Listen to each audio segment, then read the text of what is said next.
সাকিবকে দলে না চাওয়া মানে বোকার স্বর্গে বাস করা, বলছেন সালাউদ্দিন। ১.৫ বছর ধরে জাতীয় দলে নেই সাকিব আল হাসান। বিশ্বের বিভিন্ন নামি-দামি ফ্র্যাঞ্চাইজি লিগই এখন সাকিবের ঠিকানা। তবে সম্প্রতি বিসিবি তাকে আবারও জাতীয় দলে ফেরানোর ঘোষণা দিয়েছে। ফর্ম ফিটনেস ঠিক থাকলে নির্বাচকরা তাকে জাতীয় দলের জন্য বিবেচনা করতে পারেন।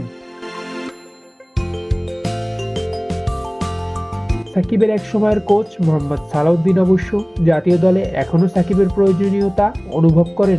এক সংবাদ সম্মেলনে প্রশ্নের জবাবে সালাউদ্দিন বলেন, দেখুন, যদি কেউ বলে যে সাকিবকে আমি দলে চাই না, আমার মনে হয় সে তাহলে এখনও বোকার স্বর্গে বাস করছে।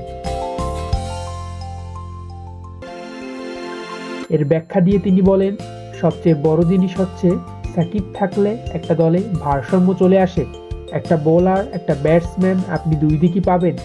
দিন শেষে সাকিব কীরকম ফিট থাকে সেটা একটা বড় ব্যাপার, কিন্তু তাকে যে কেউই চাইবে।